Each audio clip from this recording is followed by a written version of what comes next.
daratannya itu tingginya itu sama. Jadi jika air sungai itu tiba-tiba besar, maka itu juga dapat menyebabkan banjir. Kemudian yang kedua ada faktor manusia. Yang pertama yaitu ketika membuang sampah sembarangan.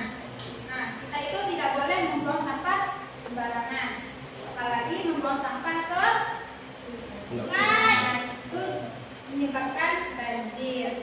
Nah, yang kedua itu penebangan hutan secara liar. Kenapa kita tidak boleh menebang hutan secara liar? Karena membuat dinding. Langsung Bu. Nah, jika hutan itu ditebang secara liar terus-menerus, fungsinya pohon itu kan untuk menyerap air ke sungai. Menyerap air ke tanah.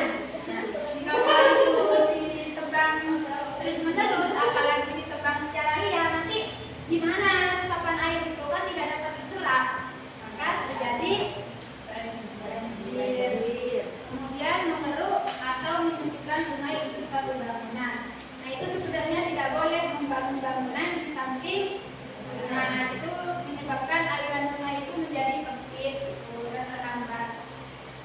Kemudian kurangnya kesadaran menjaga lingkungan. Jika masyarakat itu tidak peduli dengan lingkungan, seperti masih bekerja bakti, tidak menjaga kebersihan, maka itu beresiko menyebabkan banjir. Nah, kemudian dampak banjir bagi kehidupan.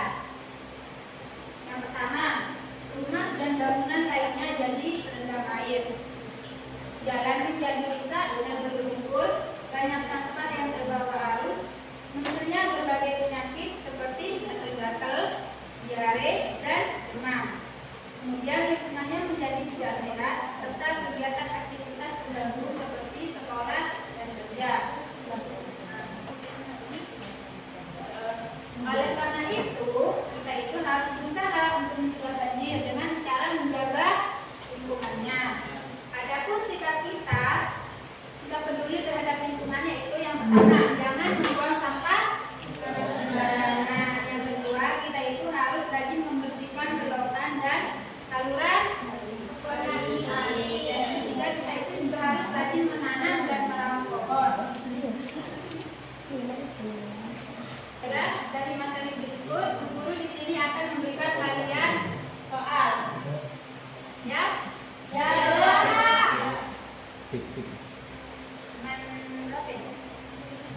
Dibagi menjadi 5 kelompok.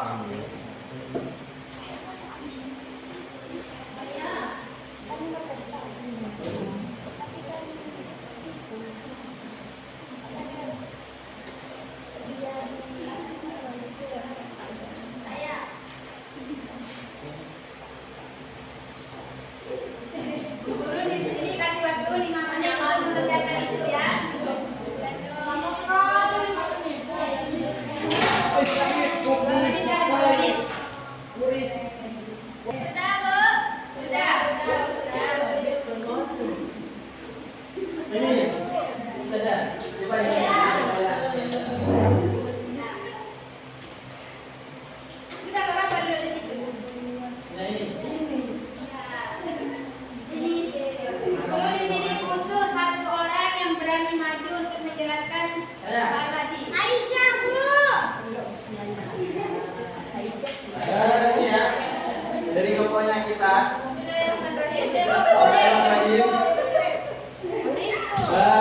Sebab membuang sampah ke sungai akibatnya adalah banjir.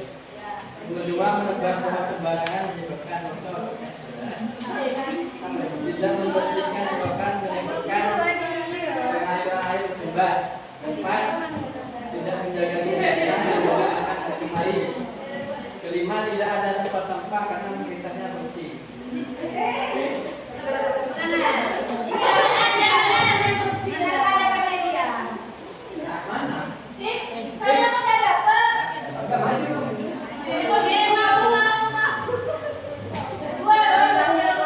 Dua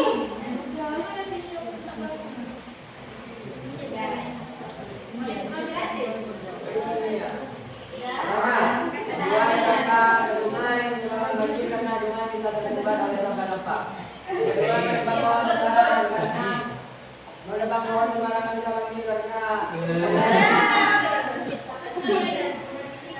iya, mengurangi serapan air karena pohon itu menyerap air yang banyak. Dan ketika tidak membersihkan selokan, banjir juga. Kenapa? Karena kalau selokan sudah dibersihkan, selokan akan bersumbat dan meluap airnya ke atas, jadilah banjir. Tidak menjaga kebersihan lingkungan. Lingkungan yang kotor ya, banyak sampah itu dah kering basah. Kalau nanti ada hujan, terus besar wilayahnya, air sungai full, maka ya kalau ada hujan berarti ada banjir. Nomor 5, tidak ada tempat sampah. Kalau tidak ada tempat sampah, otomatis sampah itu akan berserakan. Dan itu bisa menyebabkan banjir juga. Assalamualaikum warahmatullahi wabarakatuh. Jadi ini Mas ya.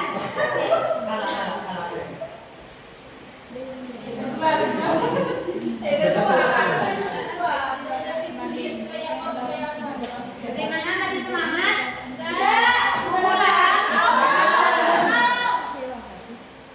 Kesimpulan di sini Ibu akan membaca kesimpulan materi untuk hari ini. Nah, untuk kesimpulannya yaitu